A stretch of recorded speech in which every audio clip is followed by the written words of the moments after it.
Perkenalkan, nama saya Cahaya Saifuddin. Saya berasal dari Prodi Pendidikan Masyarakat, Fakultas Ilmu Pendidikan IKIP Siliwangi. Di sini saya akan menjelaskan tentang Pancasila menjadi sumber dari segala sumber hukum, tugas dari mata kuliah Pendidikan Pancasila. 3, 2, 1. Pancasila sebagai sumber hukum.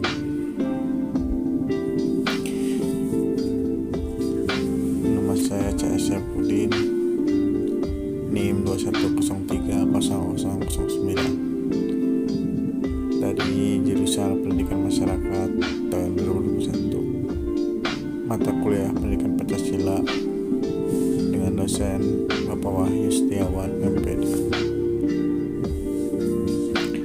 Bagaimana Pancasila dapat dijadikan sumber dari segala sumber hukum?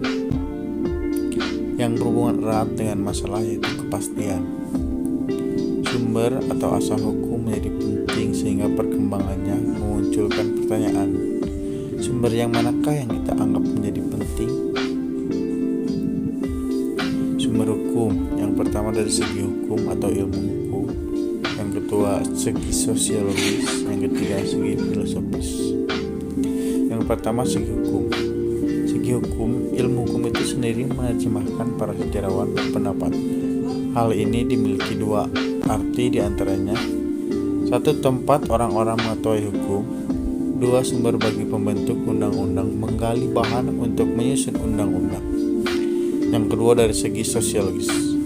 Tidak boleh lebih dari percerminan realitas sosial yang hukum ini dikondisikan dengan faktor politik, ekonomi, agama, geografis, dan sosial dalam mengundang-undang dan memutuskan perkara.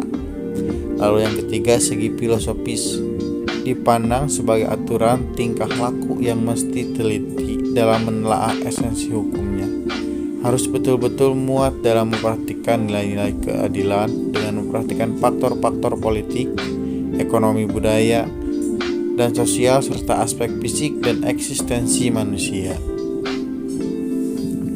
Pancasila sebagai sumber hukum dari segala sumber hukum. Konteks hukum positif yang tidak terikat dengan hukum yang bersumber dari ajaran agama, tapi hukum yang terkait dengan penyelenggaraan negara Republik Indonesia. Pancasila bukan sebagai agama, tetapi nilai-nilai yang terkandung dalam Pancasila tidak bertentangan dengan ajaran suatu agama. Bahkan nilai-nilai yang tercermin dalam Pancasila merupakan bagian dari nilai-nilai yang terkandung dalam nilai-nilai ajaran agama. Dan nilai-nilai inilah yang harus tercermin dalam seluruh perundang-undangan yang menjadi hukum positif dalam negara Republik Indonesia.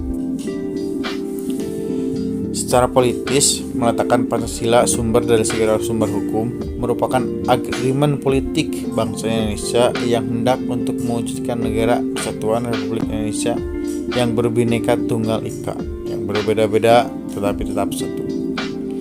Frans Magnus Susino menyatakan bahwa Pancasila begitu tinggi dan mutlak nilainya bagi kelestarian bangsa dan negara Indonesia karena merupakan wahana di mana berbagai suku, golongan, agama, kelompok budaya, dan ras dapat hidup dan bekerja sama dalam usaha untuk membangun kehidupan bersama tanpa adanya alienasi dan identitas mereka sendiri. Lalu kesimpulannya, dari uraian sebagaimana tersebut, maka dapat disimpulkan sebagai berikut. Yang pertama, Pancasila merupakan cermin dari nilai-nilai hidup, tumbuh, dan berkembangnya di dalam kehidupan bangsa Indonesia. Kedua, sumber hukum adalah sumber berasalnya suatu hukum baik berupa kaidah, nilai-nilai, atau suatu norma hukum.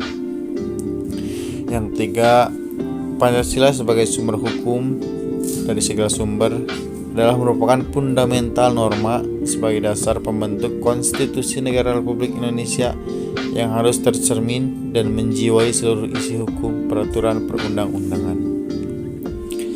Mungkin sekian yang dapat saya sampaikan, semoga bisa bermanfaat khususnya bagi saya pribadi dan umumnya bagi rekan-rekan semua. Terima kasih atas perhatiannya. Wassalamualaikum warahmatullahi wabarakatuh.